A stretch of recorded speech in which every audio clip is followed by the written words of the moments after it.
Welcome back to Logicon 2016. I'm Justin Bauer, the board member of the NWA Humanists.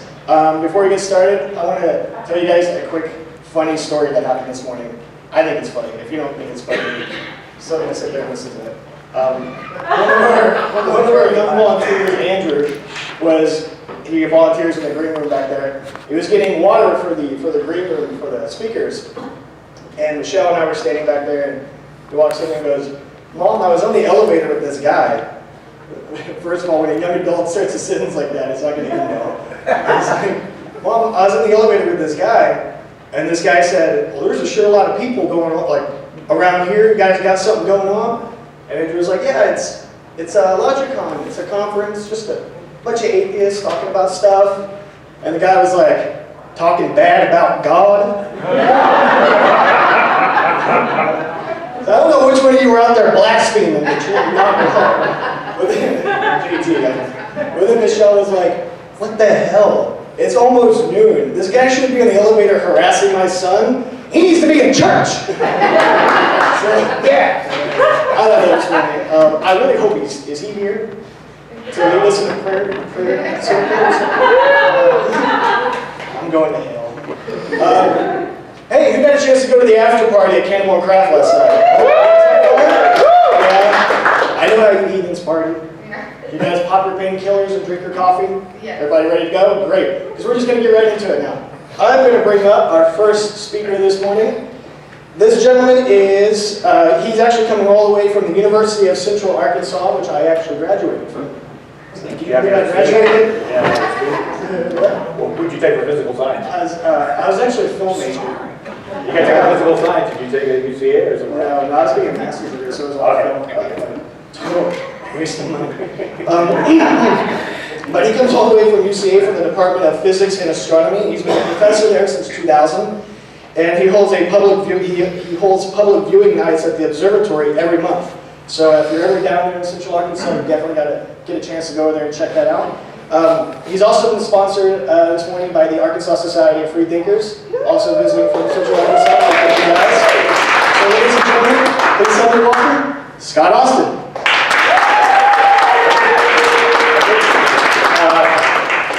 So another plug I'll put in, coming events, coming this fall, UCA is going to have a new planetarium. Yeah. 100-seat digital planetarium. So you'll all have to come out and celebrate that when we get that open. We'll be opening, I'm not sure exactly when yet, but sometime August, September, somewhere in that time frame. I'll certainly let people know that's coming on. So what I want to talk about today is some of the weird stuff that I sometimes get asked, or stuff that I encounter from time to time. So this isn't going to be an entire compendium on all of the astronomy pseudoscience out there, because there's a lot more than what I've encountered, but I'm going to talk about stuff that I've encountered over certainly the past 16 years, 20 years of doing astronomy. So what I want to do is I'll start off talking a little bit about science, and therefore what we mean by pseudoscience, and then I'll get into a few cases of astronomical pseudoscience that I've encountered. So the first thing we need to do is kind of contrast what we mean by science versus pseudoscience. So this is probably a review for most of you. Most of you are probably pretty good in terms of science. One kind of basic sort of definition of doing science is summed up pretty well by this statement by Richard Feynman. Of course, there's a formal scientific method, but the bottom line is the first principle is not to fool yourself. And you're the easiest person to fool. Even we can be fooled.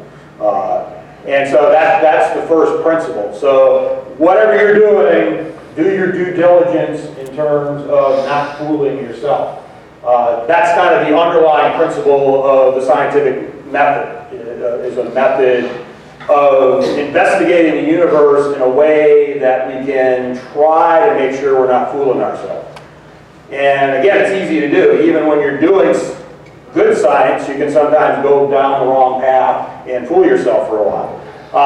So this is kind of the same thing that Feynman says, that Neil deGrasse Tyson says the scientific method is basically doing whatever it takes not to fool yourself into thinking what's true is false or what's false is true. So the same sort of statement that Feynman made about science. Like I said, there's a formal scientific method. Things don't always progress in this nice manner, but it usually in some form of this. So you ask some question about the universe, you figure out what other people have done in terms of addressing that question, construct your own hypothesis, and then test that through some sort of experimentation or unfortunately in astronomy, there's not too many experiments we can run under controlled conditions, so that's usually observing something about the universe. And then analyzing the results from those tests or observations, seeing if it supports your hypothesis or not, and then depending, you may have to either jump your hypothesis, modify it, try again, or if it seems to be true, report. And sometimes it's useful to report regardless whether you find your hypothesis supported or not, because false. If it doesn't work, that's a good result too. Now, there's some terminology used in that flow diagram, that flow chart. Some of those words you'll even catch scientists not really using properly. And of course, the one that we get thrown at us all the time is the one almost on the bottom there, right? Theory, and what theory means. So let's kind of do a quick review of these words. Fact, what we mean by a fact versus a scientific law versus a hypothesis versus a theory versus a belief. Of course, belief is what we're going to end up talking about eventually in terms of pseudoscience. So a fact, that's the equivalent of you running an experiment and making a measurement. Okay? So you're making a certain measurement, certain observation of the universe. It's basically another word for data. Okay? Doesn't mean it's correct, because you can take data and get bad data. Okay? But that's the bottom line. It's still a fact. It may or may not be a good fact, but a couple examples here of things that you can measure for data. You measure the height of humans, we're roughly 6 feet tall. You measure boiling point of water, about 212 Fahrenheit, things like that. So it's just basic facts, basic data, in other words. Hypothesis, that is some sort of explanation for some phenomenon that you're observing in the universe that can also be tested. Okay, there's two parts to that. If you've got an explanation and there's no observation or experiment that you can set up, it's not a hypothesis. Okay, and in fact, there's sometimes scientists need to use that term and they don't. For example, there's something called string theory that you probably heard about. Well, they shouldn't be calling it string theory at all at this point, because it's not even string hypothesis, because there's nothing that they can give us at this point to be tested. So it's string conjecture would be the better term for it. Again, testable things. So you got a statement that the sun will rise tomorrow. That's something that you can test, right? Wait till tomorrow, see if the sun comes up. Another example that I got up here is a hypothesis that more babies are born and more crimes take place during a full moon. That's something that is a testable hypothesis, right? You could go out, get the data, and see if there's higher incidences of those things during the full moon. Have people done that? Have they tested that? Yeah, well, maybe familiar. They tested it. It doesn't pan out, right? You have just about as much of that going on without a full moon as with a full moon. But again, the key thing is you got something that you can can test them. In science, sometimes you've got a law of science, okay, law of gravity, things of that nature. If you look at what we're talking about the laws of nature. You can usually express these as some sort of mathematical relationship. And these mathematical relationships typically work very well, at least under certain conditions. Okay? So I got things like up there like force equals mass times acceleration, that's a law. Velocity is distance divided by time. I got the ideal gas law equals mc squared. Those are examples of scientific laws. And again, there's usually some caveats there in terms of under what conditions those hold. Okay? An example where you get some deviation is you've got the Newtonian mechanics laws. Okay? Those work fine as long as you're not going too close to the speed of light, as long as you're not close to a neutron star or black hole, where there's extreme gravity. So things like that you have to keep in mind. And of course there's this one that gets, again, thrown around a lot of times wrongly. What we mean by a theory is this is in other words, a well-tested hypothesis. So a well-tested explanation for why certain laws and facts are so. Okay, so it's a consistent, well-tested framework for why we're seeing what we're seeing, depending on what experiment you're running, what observations of the universe you're doing. So one example of a theory would be, orbital mechanics theory, that planetary orbits are elliptical, and there's a law that you could write down to describe that. Because gravity varies with the inverse square of distance, another law that you can write down in physics. And finally, that matter operates under Newton's laws of motion. Okay? And that's also got built into it an underlying assumption that we're not going to certain extremes. This actually breaks down if you go to high gravity, things like that. Okay. Now, then you got stuff like this, right? Beliefs. A statement that you can't come up with any sort of observation, experimentation to support. You could probably also say it's just conjecture, right? You're just making an unsupported statement, and it's worse than that, it's a statement that you can't test at all. So, for example, there may be gnomes living in my backyard.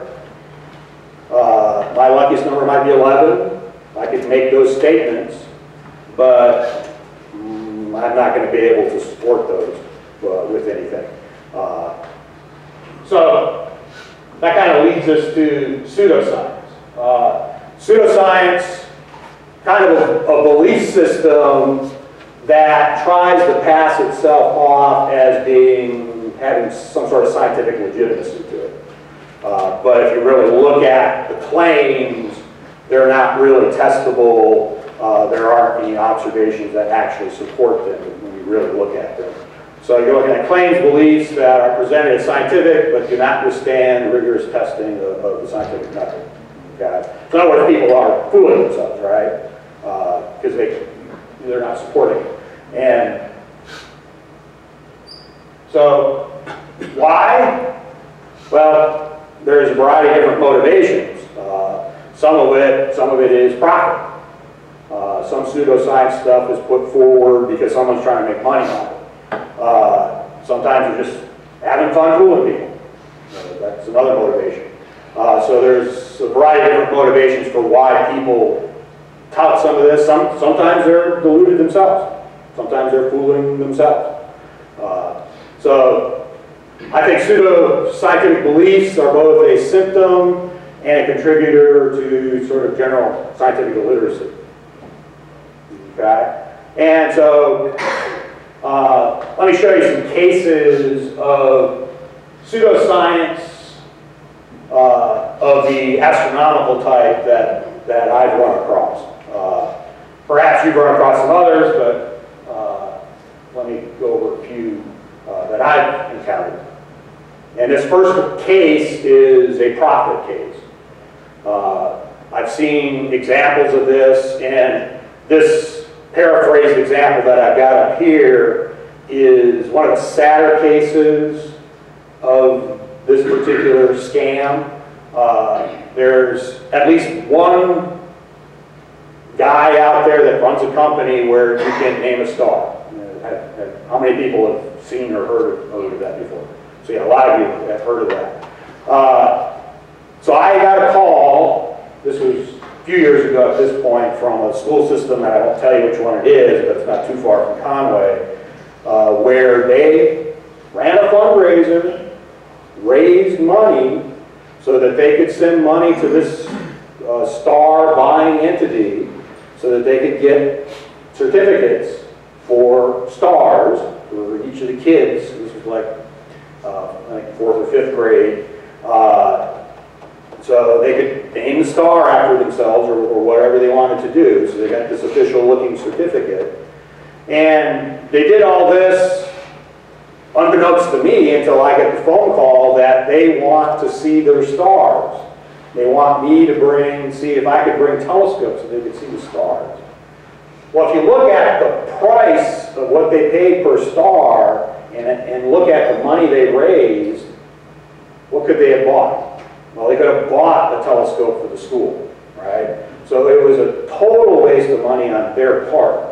So that's what really makes that kind of a sad case. So they really wasted their money and time on this particular scam. And I've run across this several times over the years. I've had people come up, I run these observatory nights at PCA. Every so often I'll have people come up and they want to look at their star that they bought for their boyfriend, girlfriend, husband, whatever. And the stars that they're selling, they're actual stars, but the problem is this isn't recognized by the astronomical community. If you wanted to start a scam, you could start a scam similar to this, right? You could start selling what? Galaxies, asteroids, pick it. If you've got a printer and the right paper to make nice looking certificates, you can start a business, right? That's the extent of the legitimacy of this.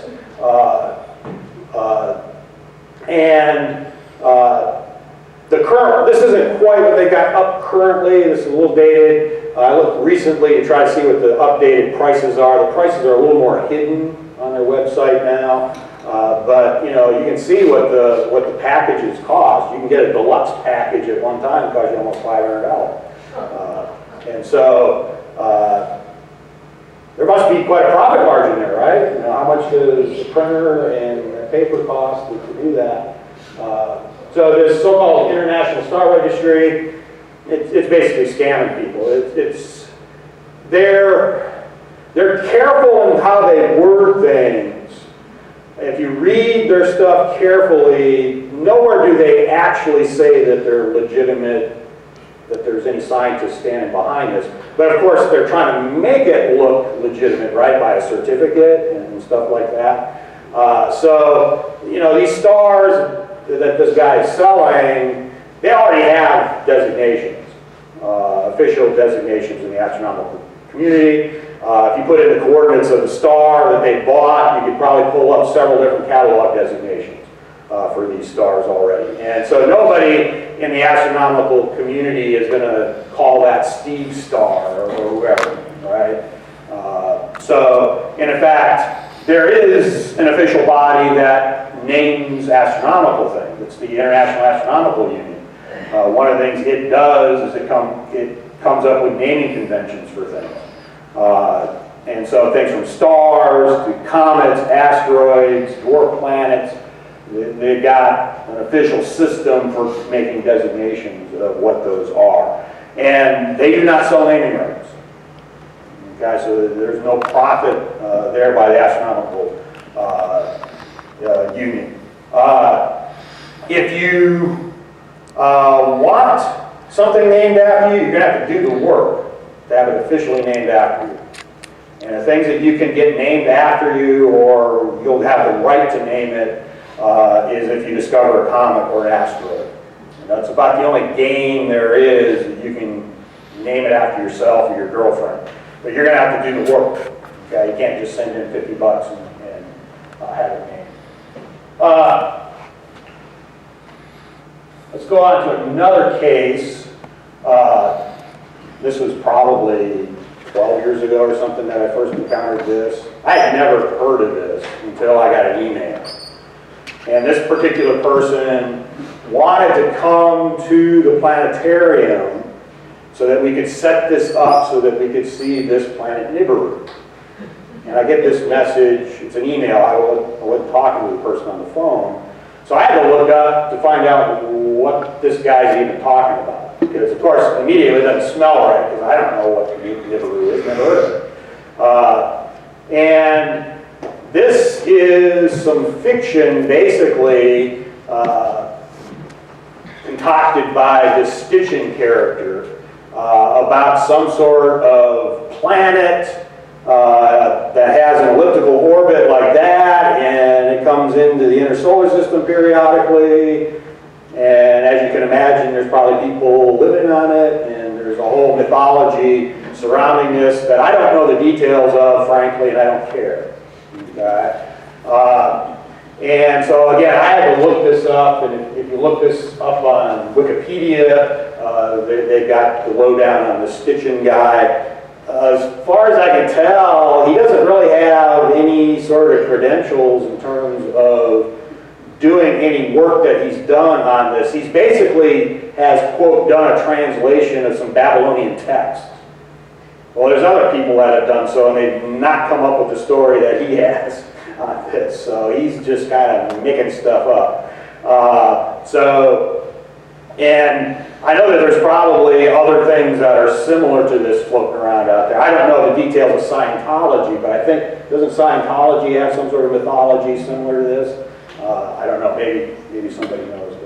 But and it turns out that this Niburu mythology gets mashed up with other similar things that are out there. There's always this stuff rolling around out there, Planet X, and things like that. And periodically, you'll hear cover-ups. There was a comet Elenin a few years ago, and that has to be it, right? Niburu coming in. So periodically, when there's stuff like comets, things like that, they'll also go in and use, Google has a Google Sky thing now, right? Where you can look at the sky and they'll see stuff that's garbled images and oh, there it is, and stuff like that. So there's a mashup of Niburu with other doomsday scenarios and conspiracy theories. So it's kind of weird stuff. This Niburu thing has come up more recently at UCA. The department secretary in our department has been getting phone calls. Some guy wants to come and see this through the telescope. And so he's been pestering her. He hasn't showed up yet that I'm aware of, but it will be interesting if this person shows up. He'll be, unfortunately, really disappointed.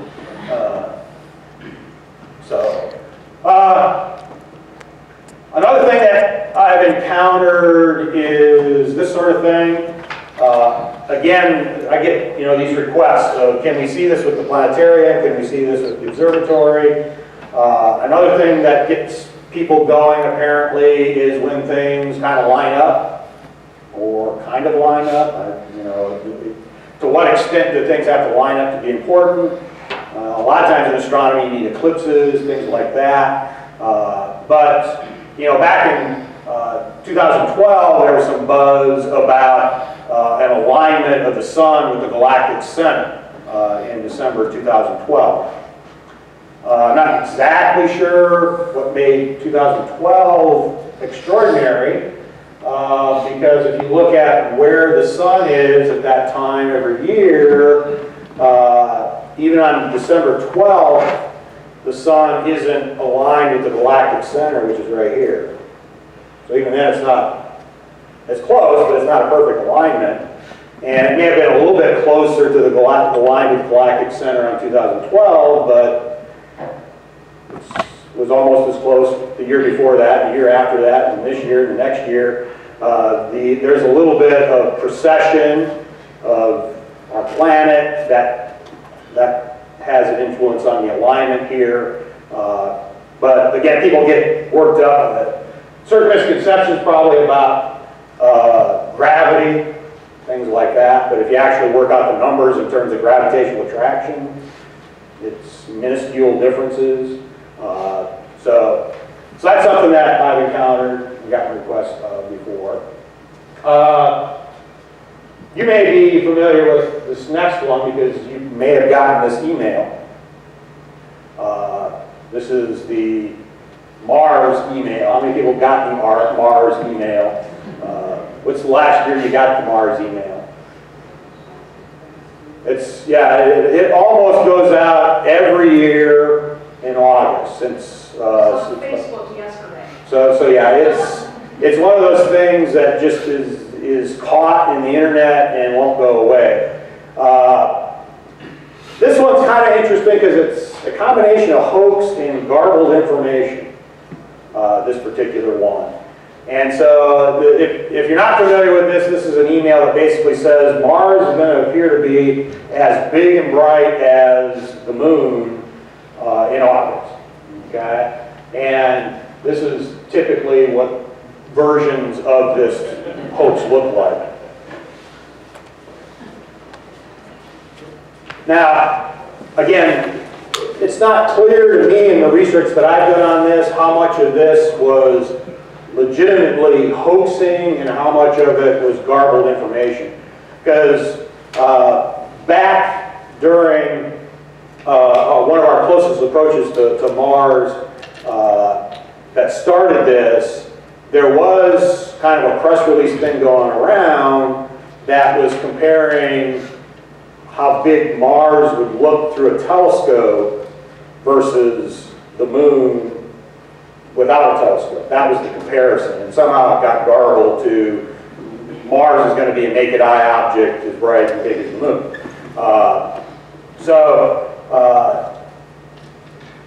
And this started in 2003 because in 2003 we had a really good Mars opposition that particular year. The orbits of Earth and Mars aren't perfectly circular, they're elliptical. So when oppositions happen, sometimes they're closer, sometimes they're further away. I'll show you a diagram of that. So there was a lot of buzz back in 2003, and it was a really good time to look at Mars, but through a telescope.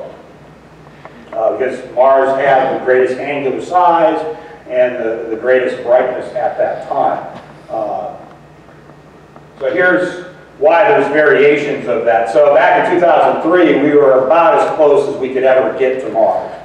So that was good. That was an exciting time for observing Mars.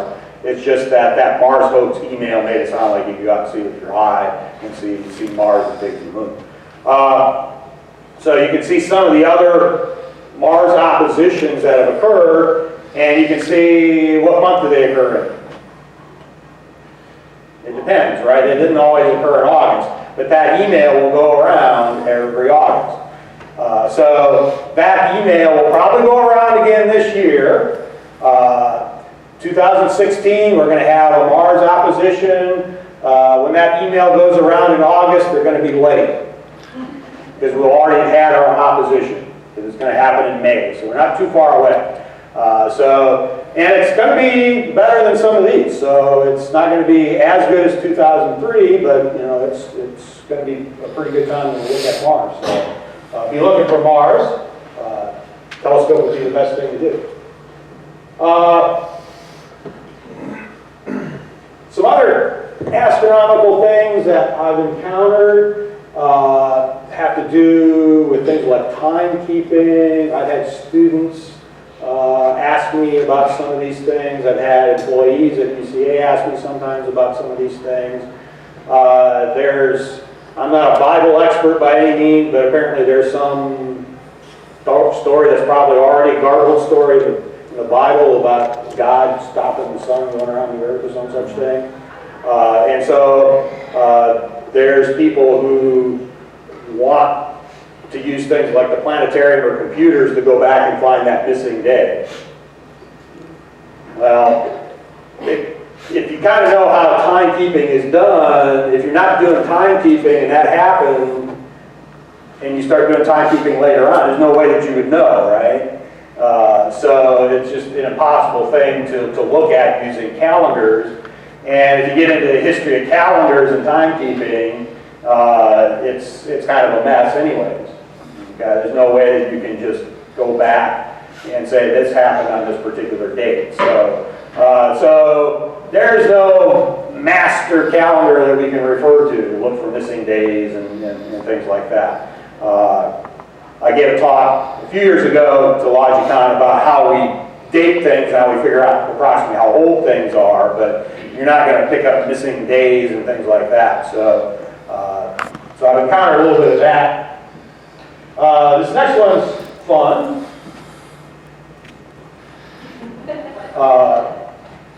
And this is the case of meteorites. So sometimes I've gotten requests of, can you verify that this is a meteorite or not? Most times meteorites are meteor wrongs. Sometimes sometimes it is non-trivial to figure out whether this rock that people are claiming is a meteorite is or not. One interesting case that I encountered of this was back in about '98. I had a temporary one-year position at Penn State Erie, and I got contacted at that time that there was this folklore surrounding this rock, and it was a big rock. It stood about yay tall, yay wide, and you could take a hammer and bing, the thing would ring. Which is a good sign in terms of meteorites, in terms of certain meteorites have a lot of metals in them. From that standpoint, it was amazing in terms of the meteorite. There's usually some folklore surrounding some of these, and there was folklore surrounding this in terms of someone claiming they actually saw this fall out of the sky, things like that. They may have been BSing, or maybe they did see something fall, and they went out and they found the most interesting rock that they found in the neighborhood. You don't know how these stories get started and how they get garbled over time. At the time, you could actually send samples to Arizona State University, and they would run certain tests on the samples to verify whether or not it was a meteorite or not. So meteorites are unlike Earth rocks. There are certain isotopic ratios and things that you can look for. Starting in 2010, they don't take samples anymore. They do have a pretty good website there that you can kind of go through. They got basically a checklist up there on their website that you can go through and kind of do your own test up to a certain point. And then there apparently is, these guys apparently you can send samples to. The case of the rock in Pennsylvania, those folks let us chip off a little piece of it, and we sent it in, and it came back as a negative. It was still probably a pretty interesting rock because it probably came down with the glaciers at some point. And so it was pretty interesting. Other meteor wrongs that I've seen are basically people have brought me pieces of slag. So it's probably some sort of smelting operation from 100 years ago, and there's junk left over. And some of that can have high metal content in it too. And they can look weird. So stuff in space look weird, right? So that's another reason they want to bring things in. So haven't had any too recently. One of the other professors in my department has some of the necessary equipment to run some of the isotopic tests. So we can at UCA run some tests, but it wouldn't be conclusive tests. So we do have some of that. There's some of this that I hear from time to time. the old NASA says, fill in the blank. It kind of goes to this misconception that all space research is done by NASA. Well, no, it's not. In fact, in a lot of ways, they've been, over the years, trying to get out of the business of doing astronomy.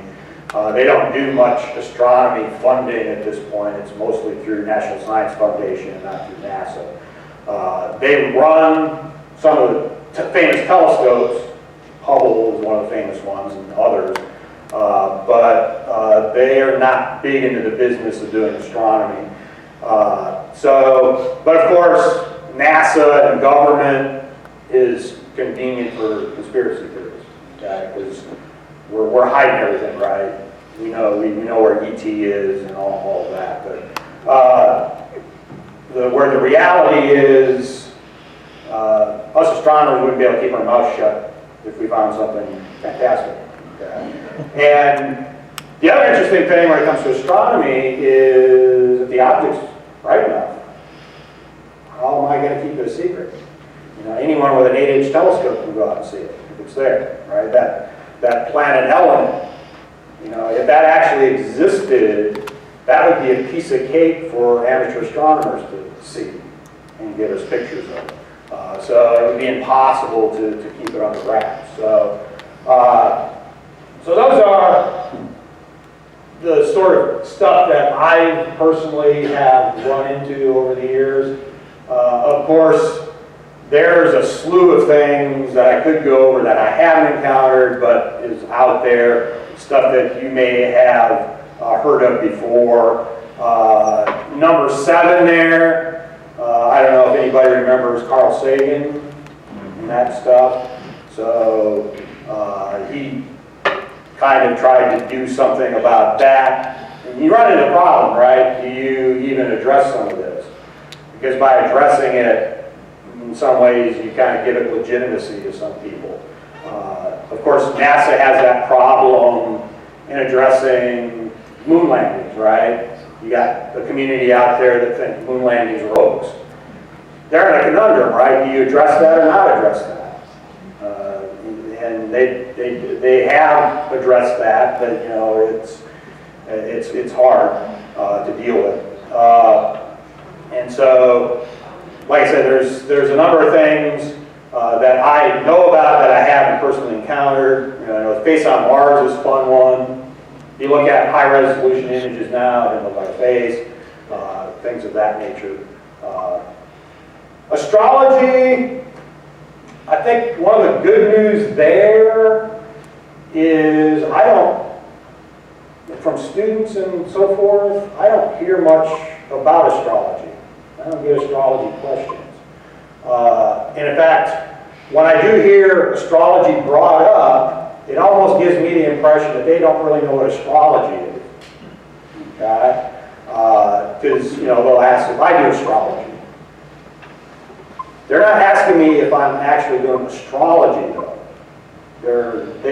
It sounds like, astrology's kind of been co-opted, right? It sounds like it ought to be the study of stars or space or something, right?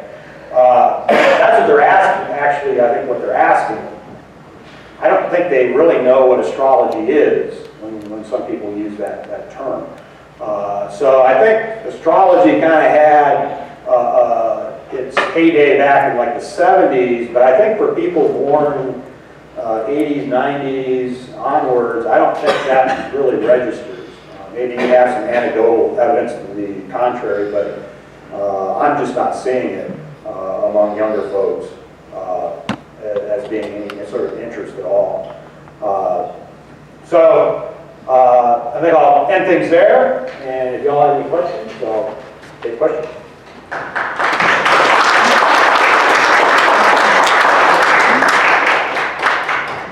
And does the questioner need to be mic'd?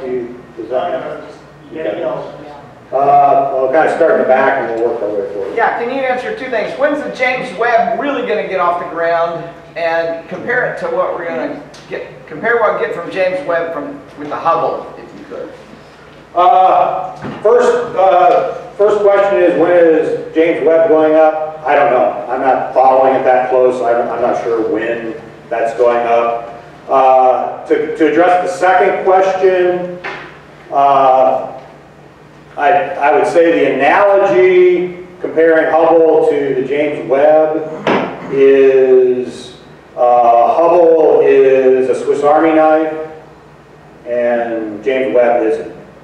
Okay? Hubble has several different types of cameras and instruments on board. James Webb is kind of focused on doing one type of thing, whereas the Hubble isn't. Now, the one thing advantage that the James Webb will have is it has a bigger diameter. It'll have a higher light gathering capacity and it'll have higher resolution. So they'll be able to go deeper than what the Hubble can. But it won't be able to do some of the things that the Hubble can do because it simply won't have some of those instruments on board. Simply visible wavelength or others? James Webb, I think that is being tuned to do things more towards the infrared. Oh. They're trying to look at some of the most distant galaxies in the universe, and those guys are redshifted by a lot. So you don't want to really, they're going to be brighter in the infrared than they are in the visible. So I think they're tuning it to do that. No question? Let's see what we have. Think of the meteorite. The meteorite what? Men. The meteorite that men. series, the guys that go out and hunt. Oh, They had a shopping ring split. I haven't caught that show, but that brings up an interesting point. Do they address it on the show in terms of what the current going rate of meteorites are? Back in the late 90s, the reason that these guys are going out is if you find a meteorite, you can find someone that's going to pay a lot of money for it. Oh, yeah. And museums, the guys at Arizona State who want to study meteorites, that's a major problem. They're not getting free samples anymore, or rarely do, because people want money for these things. So a lot of these meteorites are going into private collections and not being studied versus going into museums and laboratories to be studied. So in terms of the study of meteorites, that's a problem, the sheer cost. So I've not been following what the cost per pound of a meteorite is. But I think the price is also a function of how big of a sample you have. You know, if that one in Pennsylvania was real, I don't know, someone may have paid $1 million for it. That's the kind of money that I think we're talking about, those big samples. Yeah? Do you think Carl Sagan's takedown of astrology in the old Cosmos series may have been what pushed? I remember seeing the horoscopes in every paper, and after that it seems like it just kind of died out. So, it's hard to say, right? I don't know how you would test that hypothesis. You're seeing a correlation, but that doesn't mean causation. So I don't know how much that helped. I don't know how much Nancy Reagan helped. So I'm not sure. The New Age movement kind of faded, right? In general, I don't know what all factors went into that. So I think astrology kind of came up with the New Age movement and kind of faded with it. How much Carl Sagan had to do with it, I don't know. But of course, one thing may get stamped out or forgotten, and then 12 other things pop up in terms of pseudoscience. Anything else? Over here? Have you ever looked into any of the spirit science? Any of them? Spirit science. If you Spirit looked into it, science? such as saying that the moon itself is hollow, it's been rung like a bell by NASA at least 3 times, upwards to 3 or 4 hours it rang like a bell. That is possibly an egg. Any of that kind of information? Have you ever looked into that? I'm not familiar with that. It may be true that NASA has run the moon, but they're not bringing it because it's hollow. There was one space probe that they did crash into the moon. I'm not sure they were looking for any vibrations of the moon from that. They were looking at the plume of material, see if there was any water. But in Astrophysics, we do look for things ringing. The sun rings. The sun vibrates like a drum hit, but in 2-3 dimensions. So we do study things like that. And if you could crash something into the moon with enough mass, you would bring it in some ways. Just like if you hit the Earth hard enough with something, or you explode an atomic weapon, you get the ring on the other side of the planet. You got a seismic ring. So there's some real science there, but it sounds like there may be some mythology that I don't know about in terms of those folks. Anything else? Your opinion, what's the best astronomy software market today? I've been using it for a while, since guiding map way back. Are you talking about a planetarium program? I don't really have any preferences when it comes to the planetarium programs. Part of it would depend on what you're personally trying to do with it. And even then, I can't give you a comprehensive review of them.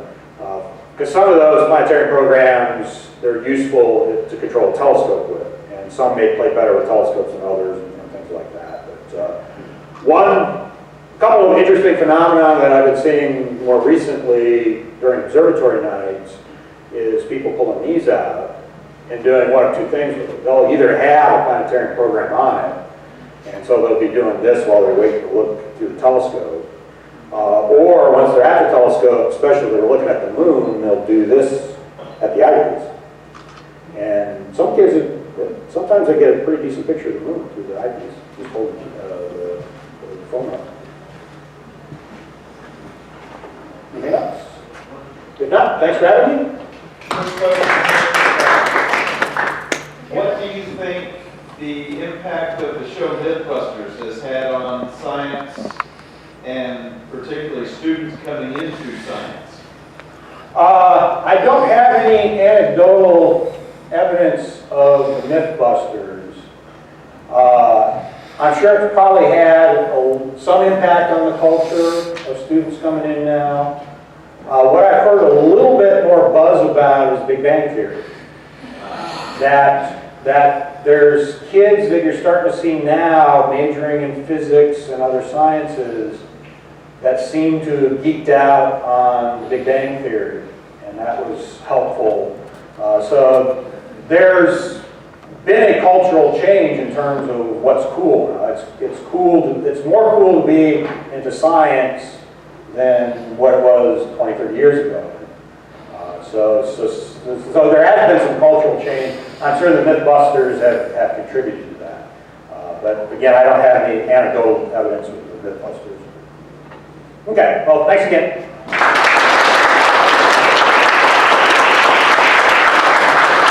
All right, give it up again for Scott Austin, please. Thank you so much. I appreciate it.